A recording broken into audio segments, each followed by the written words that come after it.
Hello friend, स्वागत है आपका उत्तराखंड ऑनलाइन एजुकेशन हब में। तो गाइज, आपने देखा होगा जनरली आजकल हिस्ट्री में जो क्वेश्चंस पूछे जा रहे हैं वो आपका प्रशासन से ज़्यादा पूछने लग गया है। चाहे वो आप प्राचीन इतिहास में देख लो, मध्यकालीन इतिहास में देख लो, या आधुनिक इतिहास में अंग्रेजों की प्रशासन की व्यवस्थाएं हो गई, रैयतवाड़ी व्यवस्था, भू कानून व्यवस्था जो उनकी थी, राजस्व व्यवस्था हो गई। तो इसी में सबसे पहले आज हम करने जा रहे हैं, प्राचीन इतिहास में अगर देखते हैं तो सबसे महान जो वंश हुआ है वो है मौर्य साम्राज्य। तो उस मौर्य साम्राज्य के अंदर कैसे अशोक और चंद्रगुप्त ने अपनी प्रशासन व्यवस्था को संचालित किया था, किस तरीके से, जैसे आज हम देखते हैं भारत देश राज्यों में बटा हुआ है, राज्यों के नीचे मंडल होते हैं, मंडल के नीचे जनपद होते हैं, ऐसे बटे हैं। ऐसे ही जो मौर्य प्रशासन था वो किस तरीके से बटा हुआ था। तो स्टार्ट करते हैं, वीडियो को लाइक कर दीजिए। सबसे पहले देखो, मौर्य प्रशासन किसी भी चीज की, हम पढ़ रहे हैं हिस्ट्री, तो हिस्ट्री में सबसे पहले हमें जरूरी होता है जो पढ़ रहे हो उसकी हमें जानकारी का स्रोत क्या है। तो मौर्य प्रशासन की जानकारी का जो स्रोत मिलता है वो हमें अर्थशास्त्र से। अर्थशास्त्र पुस्तक आपको पता ही है, संस्कृत में लिखी गई पुस्तक है जो मौर्यकालीन समाज की अर्थव्यवस्था के बारे में जानकारी देती थी। और इसको लिखा किसके द्वारा गया था? ये चाणक्य के द्वारा इसे लिखा गया। कौटिल्य, चाणक्य, सब एक ही नाम है। दूसरी पुस्तिका है हमारी इंडिका। मैगस्थनीज व्यक्ति है, मैगस्थनीज ने बुक लिखी थी इंडिका, उसी से हमें क्या मिलता है? मौर्य प्रशासन की जानकारी मिलती है। तीसरी जानकारी का जो स्रोत है वो है आपका अशोक के अभिलेख। अशोक ने जगह जगह पर अपने अभिलेख लिखवाए थे, उन्हीं अभिलेखों से हमें इसके प्रशासन के बारे में क्या मिलती है? जानकारी। तो फर्स्ट स्टेज आपको क्लियर हो चुका होगा कि जानकारी के स्रोत क्या है। सेकंड फेज पे पढ़ते हैं गाइस, ये जो प्रशासन था ये डिफरेंट डिफरेंट वेज में बटा हुआ था। जैसे पहला आता था आपका केंद्रीय प्रशासन। केंद्रीय प्रशासन। दूसरा देखेंगे हम गुप्तचर प्रशासन। देखो केंद्रीय प्रशासन में क्या आ जाएगा आपका, किस तरीके से केंद्र था, केंद्र के नीचे राज्य, फिर राज्य के नीचे मंडल, तो ये देखेंगे। दूसरा है गुप्तचर प्रशासन। पूरी जो राज व्यवस्था थी उसको देखने के लिए, उसको संभालने के लिए बाहर से कोई अन्य राजा आक्रमण तो नहीं कर रहे हैं, उसके लिए एक प्रॉपर क्या रखा गया था? गोपनीय विभाग रखा गया था, तो उससे रिलेटेड प्रशासन आता है। तीसरा आता है आपका सैन्य प्रशासन। राजा को इतने पूरे बड़े साम्राज्य को व्यवस्थित करने के लिए एक सेना की जरूरत होती थी, तो किस तरीके से सेना बटी हुई थी? 6 लाख सेना अशोक के टाइम पर हमें देखने को मिलती है, चंद्रगुप्त मौर्य के टाइम पर देखने को मिलती है। नेक्स्ट आता है नगर प्रशासन। प्रमुख नगर हुआ करते थे, जैसे उज्जैन नगर हो गया, उज्जैन राज्य के अंदर, पाटलिपुत्र हो गया। इन नगरों में कैसे समितियां होती थी, नागरक कौन होता था, तो नगर के प्रशासन के बारे में पढ़ेंगे। अगला आ जाता है न्याय प्रशासन। अगर कोई व्यक्ति चोरी करता था, जिले स्तर पर क्या उसकी सुनवाई होती थी, राज्य स्तर पर क्या होती थी, केंद्र स्तर पर क्या होती थी। तो ये प्रमुख हमारे 5 प्रशासन हैं जो अलग अलग हैं। तो सबसे पहले स्टार्ट करते हैं गाइज किसको? केंद्रीय प्रशासन को सबसे पहले स्टार्ट करते हैं। केंद्रीय प्रशासन है क्या? प्रशासन का केंद्र बिंदु। जैसे इन्हें ना कंपैरिजन करके देखोगे अभी के परिप्रेक्ष्य में, जैसे अभी टॉप पर अगर आप देखते हो तो कंट्री टॉप पर होती है, देश सबसे ऊपर होता है, ऐसे ही उस समय जो केंद्रीय प्रशासन था वो क्या होता था? देश होता था। मतलब पूरा मौर्य साम्राज्य जो है वो आपका एक देश की तरह कार्य कर रहा है। और इसका जो मुख्य केंद्र बिंदु होता था प्रशासन का, वो कौन होता था? राजा होता था। जैसे अभी प्रधानमंत्री पूरी सरकार के या पूरे देश के कर्ता धर्ता है। 2 चीजें हम पढ़ते हैं, एक होता है संवैधानिक प्रमुख, एक होता है वास्तविक प्रमुख। वास्तविक प्रमुख जो होता है वो प्रधानमंत्री, संविधान का प्रमुख है राष्ट्रपति। ऐसे ही उस समय ये जो केंद्रीय प्रशासन चल रहा है, इस केंद्रीय प्रशासन के केंद्र बिंदु पर कौन होता था? राजा होता था। कार्यपालिका व्यवस्थित, उसके बाद आपकी न्यायपालिका हो, सभी का जो डिसीजन होता है वो लास्ट में कौन देता था? राजा आपका लेता था। इतनी बात आपको याद रखनी है। चाणक्य की अगर हम बात करें तो चाणक्य ने अपनी पुस्तक अर्थशास्त्र के अंदर 7 अव्यय बताए हैं, और ये 7 अव्यय किसके थे? राजा के होते थे। राजा के 4, एक तरफ से आप हाथ कह सकते हो, तो ये थे राजा खुद हो गया, अगला अमात्य होता था, उसके बाद जनपद होता था, फिर दुर्ग होता था, कोष था, बल था, और अगला क्या था आपका? मित्र। तो क्वेश्चन ऐसे बन सकता है, पहला तो सिंपल, राजा के कितने अव्यय अर्थशास्त्र में बताए गए हैं? तो अर्थशास्त्र में कौटिल्य ने 7 अवयव बताए हैं। क्वेश्चन घुमा के और डीप पूछेगा यूपीएससी के तर्ज पर या लोअर पीसीएस पे जा रहे हो, आरओ पे जा रहे हो, निम्न में से कौन सा अव्यय कौटिल्य ने नहीं बताया है? तो राजा के 7 अव्ययों में राजा, अमात्य, जनपद, दुर्ग, कोष, बल और मित्र को बताया गया है। फिर क्या था, इसी केंद्रीय प्रशासन में आपके अलग अलग मंत्रिमंडल होते थे। जैसे प्रधानमंत्री की सहायता के लिए अलग अलग विभाग बनाए जाते हैं। स्वास्थ्य विभाग अलग होता है, उसके बाद उड्डयन विभाग अलग होता है, आपका शिक्षा विभाग अलग होता है। ऐसे ही मौर्य प्रशासन के अंदर राजा की सहायता के लिए अलग अलग मंत्री परिषद होता था। अब इस मंत्री परिषद में जो भी व्यक्ति को चुना जाता था उसको एक टेस्ट देना पड़ता था, एक परीक्षण पास करना पड़ता था। उस परीक्षण का नाम आपको याद रखना है, ये क्या है? उपधा परीक्षण। पहला क्वेश्चन क्या बनेगा? उपधा क्या है? तो उपधा मौर्य काल में एक टेस्ट हुआ करता था, एक परीक्षण हुआ करता था, एक चयन प्रक्रिया हुआ करती थी जो कि मंत्री परिषद के सदस्यों के लिए रखी गई थी। मतलब किसी भी व्यक्ति को मंत्री परिषद में सम्मिलित होना है तो उसे उपधा परीक्षण देना पड़ता था। फिर नेक्स्ट अगर देखें, केंद्रीय प्रशासन में सर्वोच्च अधिकारी कौन होता था? तो यहाँ हमें 3 नाम देखने को मिलते हैं। अब वो 3 नाम क्या हैं? तीर्थ, महामात्र और अमात्य। अब ये बुकों का ना अलग अलग बुक्स के अकॉर्डिंग अलग अलग है। अगर हम नॉर्मली देखें तो स्टार्टिंग का जब मौर्य का प्रशासन चल रहा था, जब स्टार्टिंग फेज में मौर्य वंश चल रहा है, तो वहां इस सर्वोच्च अधिकारी को तीर्थ कहा गया है। लेकिन चाणक्य लिखते हैं कि जैसे जैसे पूर्वोत्तर मौर्य काल आया, मतलब बाद के मौर्योत्तर काल में, मौर्यों के बाद के प्रशासन में इसी तीर्थ शब्द की जगह महामात्र शब्द का क्या करने लगे? प्रयोग किया जाने लगा। और उसके बाद ये शब्द फिर क्या कहलाया? अमात्य कहलाया। पहला क्वेश्चन क्या बनेगा? मौर्य प्रशासन में सर्वोच्च अधिकारी कौन होता था? तो सर्वोच्च अधिकारी तीर्थ, महामात्र या अमात्य कहलाता था। चाणक्य ने कितने तीर्थ अधिकारियों की जानकारी दी है? तो इस पुस्तक में हमें 18 तीर्थ अधिकारियों की बात की गई है। जैसे अभी हमारे अलग अलग विभाग होते हैं मंत्रिमंडल के अंदर या सरकार के अंदर, ऐसे ही मौर्य प्रशासन में कुल कितने, अगर पूछे तीर्थ थे तो कितने तीर्थ थे? 18। फिर उनके नीचे, उन तीर्थों के नीचे अलग अलग अधिकारी काम करते थे, वो अध्यक्ष कहलाते थे। कितने अध्यक्षों की बात की है पूछे तो इसमें अध्यक्ष कितने बताए गए हैं? 26 अध्यक्षों की बात की है। तो इसमें कुछ आपके तीर्थ या महामात्र हैं, देखो कौन कौन होते थे मंत्री परिषद में। पहला क्वेश्चन पूछेगा, मौर्य प्रशासन में धर्म का अधिकारी क्या कहलाता था या धर्माधिकारी क्या कहलाता था? तो धर्माधिकारी को पुरोहित कहा जाता था। यहीं पर आपसे पूछे प्रधानमंत्री, प्रधानमंत्री का पद किसके पास था? तो प्रधानमंत्री जो होता था वो भी कौन होता था गाइस? पुरोहित होता था। तो पहली चीज। दूसरा, समाहर्ता कौन था? जैसे अभी हमारे राजस्व मंत्री होते हैं, जो राजस्व विभाग का कर्ता धर्ता होता था, जो हेड ऑफ डिपार्टमेंट होता था राजस्व विभाग का, वो मौर्य प्रशासन में क्या कहलाता था? समाहर्ता कहलाता था। तीसरा पूछे, मौर्य प्रशासन में कोषाध्यक्ष किसे कहा जाता था? तो कोषाध्यक्ष, जैसे ये इधर वर्तमान नाम लिखे हैं और ये मौर्य प्रशासन में, तो जो कोषाध्यक्ष होता था वो क्या कहलाता था? सन्निधाता कहलाता था। तो इतना क्लियर हो गया। नेक्स्ट, उद्योग मंत्री क्या कहलाता था पूछे तो कर्मांतिक जो होता था वो क्या कहलाता था? उद्योग मंत्री कहलाता था। तो इतनी बात हो गई हमारी फर्स्ट फेज की। फिर कुछ हमें देखने को मिलते हैं प्रदेष्टा। 2 टाइप के न्यायालय होते थे, देखो, एक होता था फौजदारी न्यायालय और दूसरा होता था आपका दीवानी न्यायालय। जो फौजदारी न्यायालय का प्रमुख होता था वो प्रदेष्टा कहलाता था, जबकि जो दीवानी न्यायालय का अधिकारी होता था वो क्या कहलाता था? व्यावहारिक कहलाता था। दोनों क्लियर हो गए होंगे। नेक्स्ट है सेना सामग्री को जुटाने वाला।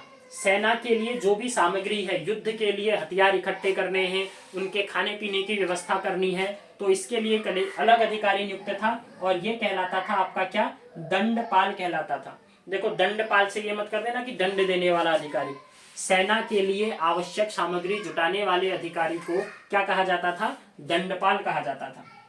नेक्स्ट है दुर्गों का रक्षक। तो दुर्गों का रक्षक कहलाता था अंतपाल। तो अंतपाल कौन था पूछेगा तो कौन था बोलोगे? दुर्गों का रक्षक। अच्छा, यहीं पर एक दुर्गपाल देखने को मिलता है शब्द, एक आप याद रखोगे, दुर्गपाल। दुर्गपाल होता था दुर्गों की जो भी व्यवस्था होती थी उस व्यवस्था को केंद्रित करने वाला, मतलब वहां पर जो भी सामान चाहिए किले के लिए, इन अधिकारियों के लिए, वो कहलाता था दुर्गपाल। लेकिन जो दुर्गों के रक्षक होता था, उस रक्षक को क्या कहा जाता था? अंतपाल कहा जाता था। अगला है वन विभाग। अगर पूछे वन विभाग का प्रमुख अधिकारी क्या कहलाता था, तो वन विभाग का प्रमुख अधिकारी कहलाता था आर्टविक। तो ये थे आपके 18 में से कुछ इंपोर्टेंट जो आपसे पूछ सकता है प्रशासन के अंदर। सेकंड पार्ट क्या है देखो इसका, यहीं पर केंद्रीय प्रशासन में कुल कितने अध्यक्ष बताए गए हैं? 26 अध्यक्षों की जानकारी दी है। तो ये 26 अध्यक्ष हम देखेंगे। पहले हम चलते हैं प्रांतीय प्रशासन में। पहले एक चीज क्या क्लियर कर लेनी है, देखो सबसे ऊपर केंद्र है, केंद्र के बाद कौन आएगा? प्रांत आएगा। जैसे अभी देश है, देश का मतलब यहाँ केंद्र होता था। उसके बाद राज्य, राज्य मतलब प्रांत हो गया, तो प्रांत के लिए यहाँ पर अलग चीजें आ जाएंगी, प्रांत बटेगा। फिर प्रांत के बाद, जैसे प्रांत को यहाँ पर चक्र कहा जाता था। फिर प्रांतों के बाद क्या बटा हुआ था? जिला बटा हुआ था। फिर जिले के बाद क्या आता था? आपके ग्राम आते थे। फिर उसके बाद ये ग्राम सबसे छोटी इकाई होगी। तो हम इन 3 इकाइयों को पढ़ना है, पहले केंद्र, फिर प्रांत, फिर जिला प्रशासन, उसके बाद ग्राम प्रशासन। तो नेक्स्ट देखते हैं प्रांतीय प्रशासन। पहला क्वेश्चन क्या बनता है देखो, मौर्य काल के अंदर या मौर्य साम्राज्य के अंदर कुल कितने प्रांत थे? तो पहले के 2 राजाओं को अगर मैं देखूं, पहले के 2 राजा कौन है हमारे? पहला चंद्रगुप्त मौर्य आ जाएगा और दूसरा राजा आ जाएगा उसका बेटा बिंदुसार। तो इन दोनों के टाइम पर हमें 4 प्रांत देखने को मिलते हैं। और ये जो 4 प्रांत हैं, इन 4 प्रांतों में बढ़ोतरी कर देगा कौन? अशोक। अशोक ने युद्ध लड़ा था, आपको पता होगा, कलिंग युद्ध। तो कलिंग युद्ध जैसे ही वो जीत जाता है तो एक नया प्रांत मौर्य प्रशासन में एडअप हो जाता है। तो मौर्य काल में कितने प्रशासन थे पूछे, या कितने राज्य थे पूछे, तो राज्य या प्रांत कितने थे? 5 प्रांतों में बटा हुआ था। अब अगर प्रांत है तो उनकी राजधानियां हुआ करती होंगी। जैसे अभी देख रहे हो आप उत्तराखंड, उत्तराखंड की राजधानी देहरादून है, उत्तर प्रदेश की राजधानी लखनऊ है। तो ये बटे हुए कैसे थे देखो, जो प्रांत होते थे ये प्रांत 5 भागों में। ये है तोसली। तोसली का मतलब हो गया कलिंग की बात चल रही है। अगर पूछे मौर्य काल में पूर्वी सीमा कहाँ थी, तो पूर्वी सीमा कलिंग, और इसकी जो राजधानी थी पूर्वी सीमा की वो तोसली हुआ करती थी। पश्चिमी प्रदेश कौन सा था पूछे, तो पश्चिमी प्रदेश कौन सा था? उज्जैन था आपका, अवंती वाला इलाका। फिर उसके बाद पूछेगा उत्तरापद साम्राज्य कहाँ तक फैला हुआ था, या उत्तर की राजधानी कहाँ हुआ करती थी, तो उत्तरी क्षेत्र की राजधानी कहाँ पर थी? तक्षशिला के अंदर थी। ऐसे ही पूछे दक्षिणी क्षेत्र की राजधानी बताओ, तो जो दक्षिणी प्रांत था वो था स्वर्णगिरी तक। नीचे दक्षिण भारत में स्वर्णगिरी आएगा। पहली चीज क्लियर हो गई होगी। प्रांतीय प्रशासन कुल 5 प्रांत बताए गए हैं, 4 तो दिशाओं के आधार पर, और एक बीच में राजा बैठा हुआ है। राजा कहाँ पर था? पाटलिपुत्र के अंदर। तो जो 5वां प्रांत था, ये 5वां प्रांत कौन सा था? पाटलिपुत्र। ये 4 प्रांत आपके अशोक के टाइम पर थे, लेकिन अशोक बढ़ाता कौन से वाले को है? कलिंग तोसली वाले को बढ़ा देगा। ये चीजें जैसे अभी हम प्रांतों को राज्य कहते हैं, ऐसे ही मौर्य प्रशासन में कौटिल्य के अनुसार ये जो प्रांत होते थे, इन प्रांतों को क्या शब्द यूज किया गया है? चक्र कहा गया है। तो क्वेश्चन क्या पूछेगा, चक्र क्या था? तो मौर्य प्रशासन में राज्य या प्रांत को क्या कहा जाता था? चक्र कहा जाता था। अब इन चक्रों का प्रमुख कौन होगा? फिर जनरली जितने भी हमें बुक्स मिलती है उन बुक्स में ये दिया गया है, जो भी राजा होता था, या तो राजा का कोई सगा संबंधी या फिर राजा का राजकुमार इन क्षेत्रों में जाकर के या इन चक्रों में जाकर के वहां के प्रशासन को क्या करता था? देखता था। जैसे अशोक की बात करोगे तो अशोक राजा बनने से पहले कहाँ का गवर्नर था आता है, क्योंकि ये जो प्रमुख होता था प्रांतों का प्रमुख, इसको क्या कहा जाता था? गवर्नर कहा जाता था। तो अशोक को उज्जैन का क्या बना दिया गया था? गवर्नर बना दिया गया था। तो क्वेश्चन क्या बनेगा हमारा, राज्यों का प्रशासन कौन संभालता था? तो राज्यों का प्रशासन कुमार या आर्यपुत्र संभालते थे। आर्यपुत्र मतलब राजा के पुत्र, अगर वो नहीं है तो फिर उनके किसी सगे संबंधी को क्या कर दिया जाता था? राज्य संभालने को दे दिया जाता था। नेक्स्ट पर बढ़ते हैं गाइस। तो नेक्स्ट आता है प्रांतीय प्रशासन के बाद जिला प्रशासन। जिला प्रशासन की बात करूं तो जिलों को भी अन्य नाम से संबोधित किया गया है। जैसे राज्य के लिए चक्र शब्द का प्रयोग हुआ है, ऐसे ही जिले को आहार या फिर क्या बोला गया है? विषय कहा गया है। तो मौर्य प्रशासन में आहार या विषय आधुनिक प्रणाली में क्या कहलाएगा? जिला कहलाएगा। जैसे हमारा जिले का प्रमुख क्या होता है, जिला प्रमुख होता है, ऐसे ही इस विषय का प्रमुख क्या होगा, विषयपति होगा। तो मौर्य प्रशासन में जिले का प्रमुख क्या कहलाता था, तो जिले का प्रमुख क्या कहलाएगा, विषयपति कहलाएगा। अब इसके नीचे बहुत सारे काम करते हैं ना, डीएम के नीचे आपका क्या हो जाएगा, एसडीएम हो जाएगा, फिर नीचे उससे और अधिकारी ब्लॉक के अंदर काम करेंगे। ऐसे ही इस जिला प्रशासन में हमें 3 और अधिकारी देखने को मिलते हैं।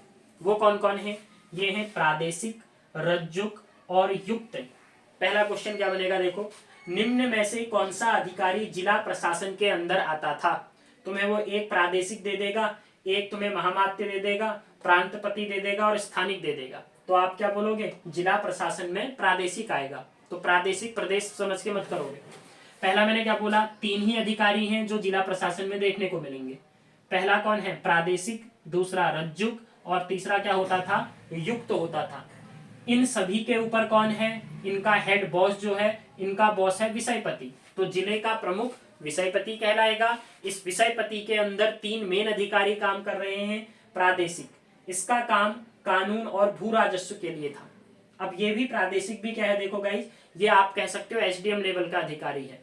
रज्जुक और जो युक्त हैं वो इसके अंडर काम करते थे।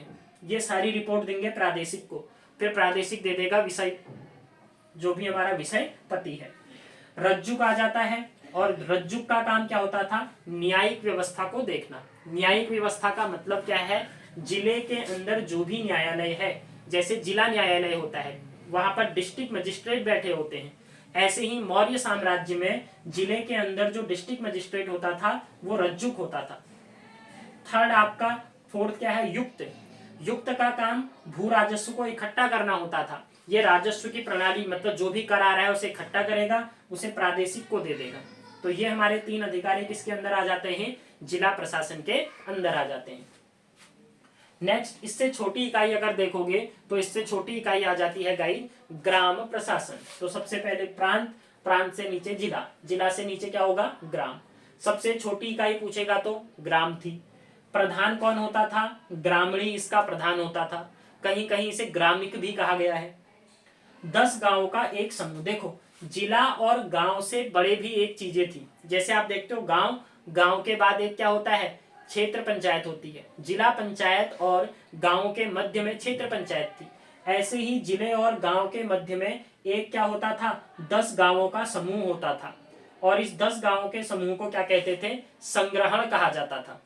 और इन 10 गांवों के समूह को जो टॉप अधिकारी होता था, जैसे क्षेत्र पंचायत के अंदर बहुत सारे गांव आते हैं, ऐसे ही 10 गांवों का एक संग्रहण, और ये जो प्रमुख होगा संग्रहण का, उसे गोप्त कहा जाता था।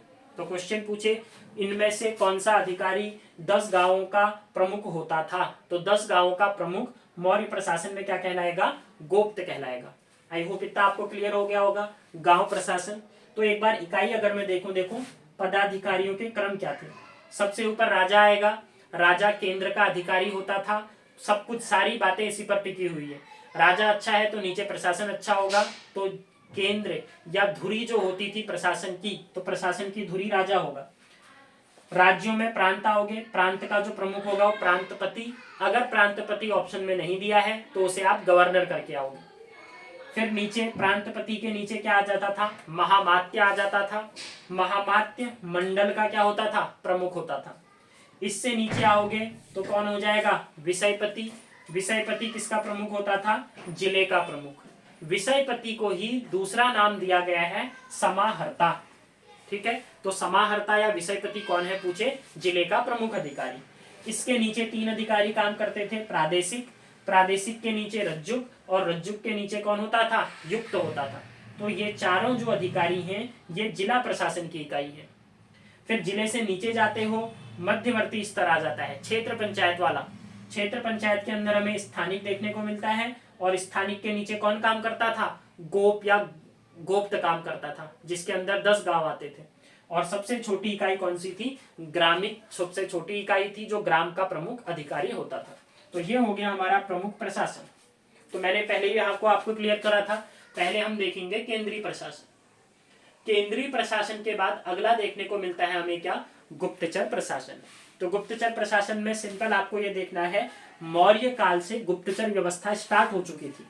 और इस गुप्तचर का जो प्रमुख अधिकारी होता था गुप्तचर प्रशासन का, वो प्रमुख अधिकारी क्या कहलाता था? महामात्य सर्प कहलाता था। तो महामात्य सर्प कौन था पूछे? ये गुप्तचर विभाग का प्रमुख अधिकारी। और जो गुप्तचर होते थे, जैसे अभी हम गुप्तचर कह रहे हैं, लेकिन पुस्तकों में इन गुप्तचरों को क्या कहा गया है? गूढ़ पुरुष कहा गया है। तो क्वेश्चन अगर पूछता है आपसे मौर्य प्रशासन में या मौर्य साम्राज्य में जो हमारे गुप्तचर होते थे, गुप्तचरों को क्या कहा जाता था? तो इनको गूढ़ पुरुष कहा जाता था।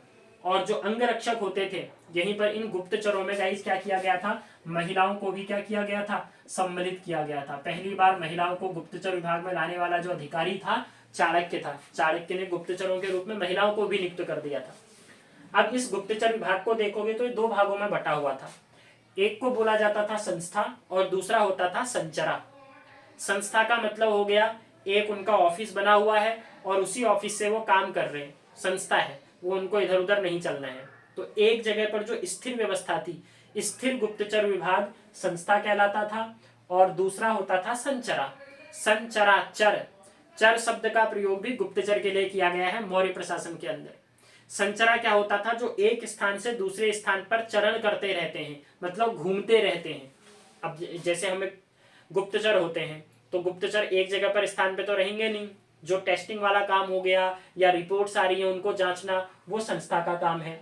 बाहर से जानकारी इकट्ठा करना, किसी दूसरे देश में जाना, जैसे आजकल नई मूवीज देखते हो तो जो गुप्तचर रॉ के एजेंट हो गए वो बाहर देश जाते रहते हैं। तो जो बाहर जा रहे हैं, जो लगातार घूमते रह रहे हैं, उनके लिए जो विभाग था वो विभाग क्या कहलाता था? संचरा विभाग कहलाता था। तो ये था हमारा कौन सा? गुप्तचर का प्रशासन। थर्ड है आपका सैन्य प्रशासन। तो सैन्य प्रशासन हम अभी देखेंगे। इसमें हम देखेंगे पैदल सेना क्या थी, हाथी वाली सेना क्या थी। अगला होता है नगर प्रशासन। नगर प्रशासन के अंदर क्या देखना है गाइस? देखो, जो नगर होता था इसका प्रमुख अधिकारी क्या कहलाता था? नागरक कहलाता था। फिर दूसरा, नगर प्रशासन में कुल सदस्य कितने होते थे पूछेगा? तो मौर्य साम्राज्य में नगर प्रशासन में 30 सदस्यों को रखा गया था। इन 30 सदस्यों में समितियां कितनी होती थी? 6 समिति। क्वेश्चन पूछेगा मौर्य प्रशासन में नगर प्रशासन के अंदर कितनी समितियां थी? तो समितियां कितनी थी बोलोगे? 6 समितियां। और एक समिति के अंदर कितने सदस्य होते थे? 5 आपके सदस्य होते थे। पूरा ना अगर आप देखोगे 2-3 पेज से जो इंपोर्टेंट बन सकता है, जो वन लाइनर आपका क्वेश्चन बन सकता है प्री के हिसाब से या 4 ऑप्शन के अकॉर्डिंग, केवल यहाँ वही लिखा गया है। तो एक बार अगर आप कवर अप कर लेते हो, सारा नोट्स बना लेते हो इसी तरीके से, तो आपको बार बार फिर बुक्स पढ़ने की जरूरत नहीं पड़ेगी। आपका समराइज हो जाएगा पूरी की पूरी चीज एक ही जगह पर। तो ये है। अगला है न्याय प्रशासन। सर्वोच्च अधिकारी कौन होता था पूछे? न्याय करना है, फाइनल डिसीजन भैया कौन देगा? राजा देगा। वैसे हमने यहाँ देखा था, जो इधर है आपका फौजदारी न्यायालय जो होते थे प्रदेष्टा और व्यवहारिक होते थे, लेकिन अगर कोई बड़ा मामला है डायरेक्ट राजा के पास भी सुनवाई हो सकती थी और राजा का निर्णय क्या होता था? अंतिम निर्णय होता था आपका। तो न्याय प्रशासन में सर्वोच्च अधिकारी पूछेगा राजा। कानून जो है चाणक्य ने अपने पुस्तक में लिखा है कि जो कानून चलता था वो 4 आधार पर चलता था, जिसको बोला गया है चतुष्पद कानून। तो अलग अलग दे देगा कि मुख्य कितने अंग थे कानून के कौटिल्य के अनुसार। तो कौटिल्य ने क्या बोला है? चतुष्पद कानून की व्याख्या की है। तो इतना हो गया हमारा क्या बच गया गाइस? देखो इसमें अब हम पढ़ेंगे इसके बाद आपका एक अध्यक्ष के बारे में पढ़ते हैं और दूसरा सैन्य प्रशासन के बारे में। तो हमारा पूरा का पूरा प्रशासन जो है वो क्या हो जाएगा? कंप्लीट मौर्य साम्राज्य का।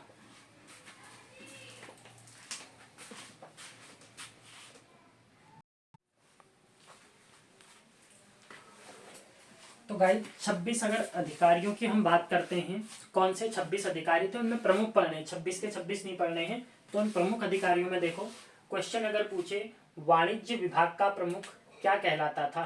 तो मौर्य प्रशासन में वाणिज्य विभाग का प्रमुख क्या कहलाता था? पणयाध्यक्ष कहलाता था। अच्छा, यहीं से पणयाध्यक्ष से आपको याद रखना है पण शब्द का प्रयोग। अगर पूछे मौर्य साम्राज्य में मुद्रा को क्या कहा जाता था?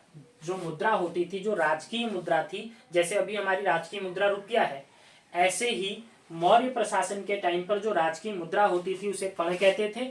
और इस वाणिज्य विभाग का जो प्रमुख होता था उसी को क्या बोल दूंगा? पणयाध्यक्ष बोल दूंगा। ऐसे ही जो आबकारी विभाग होता था, सुर सुरा सुना होगा ना, सुरा यूज होता है आपका। तो सुराध्यक्ष जो होता है वो आबकारी विभाग का प्रमुख। ऐसे ही राजकीय भूमि, राजा की या सरकार की जो भूमि होती थी, उस भूमि से जो राजा को आय प्राप्त होती थी, उस राजकीय भूमि का जो अध्यक्ष होता था वो क्या कहलाता था? सीताध्यक्ष कहलाता था। अगली अगर बात करूं, टकसाल का प्रमुख कौन कहलाता था? तो टकसाल का प्रमुख लक्षणाध्यक्ष कहलाता था।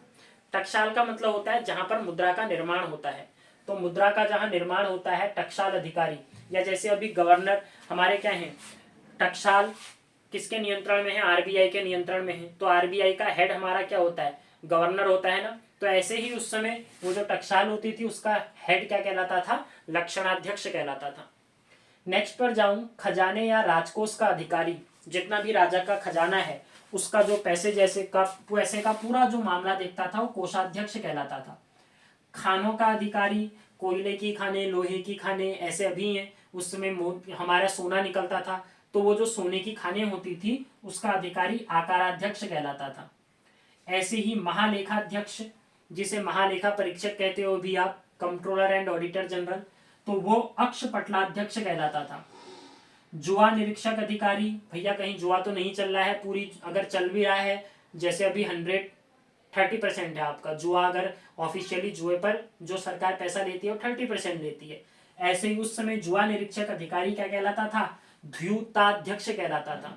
द्यूत सुना होगा ना आपने, द्यूत सभा सुनी होगी, द्यूत सभा महाभारत में सुनी होगी, तो बस उसी से समझ जाओ क्या है, द्यूताध्यक्ष जो है वो जुआ का निरीक्षक कहलाता था। वैसे अधिकारी बहुत होंगे। अभी संस्कृत लैंग्वेज चल रही होगी आपकी, तो संस्कृत के शब्द जो है उसी से रिलेटेड इन अक्षरों का क्या हो रहा है? हमारा प्रयोग हो रहा है। पशु निरीक्षक नवाध्यक्ष कहलाता था। ऐसे ही बूचड़ खाने का प्रमुख सूनाध्यक्ष कहलाता था। नेक्स्ट, अस्त्र शस्त्र का जो अधिकारी होता था वो आयुधाध्यक्ष कहलाता था। शस्त्र अस्त्र आयुध कहलाते थे उस समय, आयुध मंत्रालय, ठीक है। आयुध वनस्पति को भी कहा जाता है आपका। तो आयुधाध्यक्ष अस्त्र शस्त्र का अधिकारी। नाप तोल का अधिकारी क्या कहलाता था?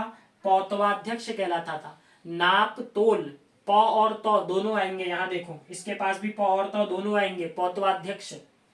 अगला, सड़क निर्माण अधिकारी एक पूछा जाता है। मौर्य प्रशासन में जो सड़कों की देखरेख करता था, बनाने का काम करता था, उसको कहा जाता था एग्रीनोमोई। तो एग्रोनोमोई कौन था? जो सड़क विभाग से संबंधित अधिकारी होगा। तो ये हमारे हो गए पूरे के पूरे अधिकारी। नेक्स्ट अगर हम जाए सैन्य प्रशासन में गाइज, तो मैगस्थनीज ने बताया है जब चंद्रगुप्त मौर्य यहाँ था तो उसके पास 6 लाख पैदल, 30,000 अश्वारोही, 9,000 गजा सेना और 8,000 रथ सेना क्या थी? मौजूद थी। आपको डेटा याद नहीं करना है, बस सिंपल ये याद रख लो कि मैगस्थनीज के अनुसार जो मौर्य प्रशासन था या चंद्रगुप्त मौर्य, उसके पास पैदल सेना, अश्व सेना, गजारोही सेना, ये सारी क्या थी? उपलब्ध थी। इस सैन्य प्रशासन का सेनापति कौन होता था पूछे तो जो सर्वोच्च अधिकारी है, जैसे अभी हमारी तीनों सेनाओं का सर्वोच्च अधिकारी राष्ट्रपति होता है, उस समय सर्वोच्च जो अधिकारी, देखो वो राष्ट्रपति तो हो गया, लेकिन काम तो सब राजा के काम पर ही होंगे ना। राजा जब बोलेगा युद्ध करो तो तब युद्ध करेंगे, लेकिन हर डिपार्टमेंट का अलग अलग प्रमुख होता है। जैसे आप देखोगे थल सेना प्रमुख अलग होंगे, नौसेना प्रमुख अलग होंगे, तो वो जो सेना के प्रमुख अधिकारी हैं वो अधिकारी क्या कहलाता था? सेनापति कहलाता था। और कभी अगर युद्ध हो जाता था, जैसे हमारे पास अभी क्या है आपका रक्षा मंत्रालय है, रक्षा मंत्रालय राजनाथ सिंह के पास है, तो राजनाथ सिंह जो है वो सेनापति समझ लो उनको। फिर दूसरा क्या है, अगर युद्ध हो रहा है तो राजनाथ सिंह युद्ध करने नहीं जाएंगे, युद्ध के समय जो नेतृत्व कर रहा है पूरी सेना का उसे कहा जाता था क्या? नायक कहा जाता था। तो मौर्य प्रशासन में युद्ध के समय नेतृत्वकर्ता को क्या कहते थे? तो युद्ध के समय नेतृत्वकर्ता नायक, और सैन्य अधिकारियों में जो प्रमुख होगा वो क्या कहलाएगा? सेनापति। युद्ध की बात करूं तो कौटिल्य ने अपनी पुस्तक अर्थशास्त्र में लिखा है कि जो राजा है वो 3 प्रकार के युद्ध कर सकता था। तो वो 3 प्रकार के युद्ध कौन कौन से हैं? प्रकाश युद्ध, कूट युद्ध और तुषणी युद्ध। बस आप जान लो है क्या करके। प्रकाश युद्ध होता था आमने सामने का युद्ध, एक साइड से आपका यूनानी आ रहे हैं, एक साइड से मौर्य सेना आ रही है, दोनों के बीच जो युद्ध होगा, आमने सामने का जो युद्ध होगा, उस युद्ध को कहा गया है प्रकाश युद्ध। दूसरा युद्ध होता है कूट युद्ध। कूट युद्ध क्या होता है आपका, ये रणनीतिक युद्ध हो जाएगा आपका, ठीक हो गया। तीसरा होता था आपका तुष्णी युद्ध। तुष्णी युद्ध क्या होता था गाइज, तुष्णी युद्ध के अंदर इसे अप्रत्यक्ष युद्ध भी कहते थे। इसमें क्या होगा, राजा युद्ध नहीं करेगा, लेकिन जहां भी युद्ध होने वाला है उस देश में अराजकताएं फैला देगा, आपस में ही लोगों को लड़वा देगा। तो इस टाइप का जो युद्ध होगा, ये युद्ध क्या कहलाता था, तुष्णी युद्ध कहलाता था। तो 3 प्रकार के युद्ध किसने बताए हैं, कौटिल्य ने बताए हैं। इतनी होगी इंफॉर्मेशन इससे। सामाजिक व्यवस्था की बात करें तो सामाजिक व्यवस्था में भी हमें अलग अलग चीजें देखने को मिलती हैं। कौटिल्य, हमारे पास 2 ही चीजें हैं देखो कंपैरिजन करने के लिए। एक मेन पुस्तक मैगस्थनीज से आती है, इंडिका से आती है, मैगस्थनीज ने जो पुस्तक लिखी है। दूसरी कौटिल्य की पुस्तक अर्थशास्त्र। अब कौटिल्य बोलते हैं कि उस समय समाज में वर्ण व्यवस्था थी और उन्होंने 4 वर्ण बताए हैं, जो 4 वर्ण हमारे वेदों में लिखे गए हैं, ब्राह्मण, क्षत्रिय, शूद्र और वैश्य, ठीक हो गया। उसके बाद दूसरा अगर देखूं, लेकिन हमारे पास यहां पर बोला गया है मैगस्थनीज ने वर्ण व्यवस्था को इनकार कर दिया है। मैगस्थनीज ने 7 प्रकार के वर्ग बांट दिए। क्वेश्चन क्या बनता है, मैगस्थनीज के अनुसार मौर्य प्रशासन कितने वर्गों में बटा हुआ था, मौर्यों का साम्राज्य नहीं, मौर्यों का समाज कितने वर्गों में बटा हुआ था। तो मौर्यों का समाज 7 वर्गों में बटा हुआ था, और इन 7 वर्गों में भी सबसे अधिक जो थे वो कौन थे, कृषक इनमें सबसे ज्यादा होते थे। तो तुम्हें एक तो आंकड़ा याद रखना है, मैगस्थनीज ने बोला है 7 वर्ग में बटा है, और जो हमारे कौटिल्य है, कौटिल्य के अनुसार 4 वर्गों में बटा हुआ था। दूसरी दास व्यवस्था की बात करूं तो फिर से दोनों इतिहासकारों के अलग अलग मत देखने को मिलते हैं। एक तरफ मैगस्थनीज ने कहा है कि दास व्यवस्था समाज में व्याप्त थी ही नहीं, मतलब दास नहीं बनाए जाते थे। जबकि दूसरी ओर जब हम अर्थशास्त्र की बात करते हैं तो अर्थशास्त्र में बोला गया है दासों को 9 प्रकारों में बांटा गया है, मतलब दास थे और उनकी भी 9 अलग अलग क्या हुआ करती थी, कैटेगरी हुआ करती थी। तो अगर सिंपल अगर देखें तो दोनों पुस्तक में है भी दास व्यवस्था, नहीं भी है, ठीक है। लेकिन अगर प्रॉपर पूछता है मैगस्थनीज के अनुसार मौर्य साम्राज्य में निम्न में से कौन सी व्यवस्था नहीं थी, तो दास प्रथा यहां नहीं थी। दूसरा समाज में ही आ जाएगा रूपा जीवा। देखो वैश्यावृत्ति का प्रचलन था या नहीं था पूछे, तो समाज में वैश्यावृत्ति का प्रचलन था, और जो स्त्रियां अपनी मर्जी से वैश्यावृत्ति को अपनाती थी उनको क्या कहा जाता था, रूपा जीवा कहा जाता था। तो रूपा जीवा वैश्यावृत्ति अपनाने वाली महिलाओं को कहा गया है। भाषा की बात करूं गाइज, जो समाज में लोग बोल रहे होते थे, समाज जो लोगों की भाषा थी, जिसे आप लोक भाषा भी कह सकते हो, वो पाली थी। लेकिन जो भी चीजें होती थी, जो राजा आदेश देता था या जो उच्च वर्ग होता था, उच्च वर्ग के द्वारा संस्कृत भाषा का क्या किया जाता था, प्रयोग किया जाता था। अर्थशास्त्र भी देखोगे संस्कृत में लिखी गई है, मतलब राजा जो आदेश दे रहे हैं, प्रशासन का आदेश संस्कृत में आएगा, लेकिन लोगों के बीच जो भाषा बोली जाती थी वो पाली भाषा थी। वास्तुकला की बात करूं तो देखो वास्तुकला में तो हमारे पास अशोक के पूरे शिलालेख पढ़े, तो वो अशोक वाले चैप्टर में हमने कंप्लीट कर लेंगे। मेन आप याद रखना, चंद्रगुप्त मौर्य का भवन जो था वो लकड़ी का बना हुआ था, पाटलिपुत्र वाला भवन जो पटना में पड़ेगा। क्वेश्चन क्या बनता है, निम्न में से चंद्रगुप्त मौर्य का भवन किस धातु का बना था, लकड़ी, तांबा, इस तरीके से दे देगा आपको। तो लकड़ी का भवन कहां से मिला है, पटना से हमें प्राप्त हुआ है। लास्ट अगर प्रशासन में गाइस देखो राजस्व आय, तो आय का प्रमुख साधन क्या होता था, भूकर होता था, भूमि से जो राजस्व कर लिया जाता था वो होता था। अब इनमें भी अलग अलग कर थे। देखो अगर पूछे दुर्ग क्या था, तो जो नगरों से आय प्राप्त होती थी राजा को, उसे दुर्ग कहा जाता था। ऐसे ही जनपदों से जो आय प्राप्त होती थी उसे राष्ट्र कहते थे। फल, सब्जी, फूल, इनसे जो आय प्राप्त होती थी, क्योंकि उस पर टैक्स लगा होगा, तो उसे क्या कहा जाता था, सेतु कहा जाता था। ऐसे ही राजकीय भूमि से जो आय प्राप्त होती थी राजा को, उसको सीता कहा जाता था।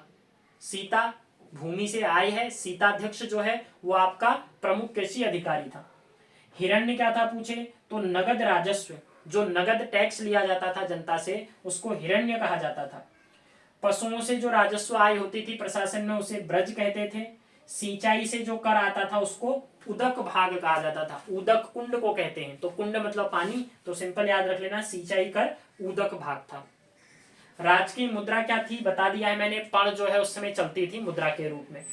सिक्कों की बात करें, कौन से सिक्के चलते थे, तो पंचमार्ग, जिन्हें आहत सिक्के कहा जाता है, वो क्या थे, प्रशासन में सम्मिलित थे। तो देखो आहत सिक्के, प्राचीन काल में सबसे जो पहले सिक्के चल रहे हैं वो सिक्के कौन से हैं आपके? आहत सिक्के। तो ये हो गया गाइज हमारा पूरा का पूरा मौर्य प्रशासन। जितने भी क्वेश्चंस आपके बन सकते थे वो हमने क्या कर लिए हैं? कवर अप कर लिए हैं।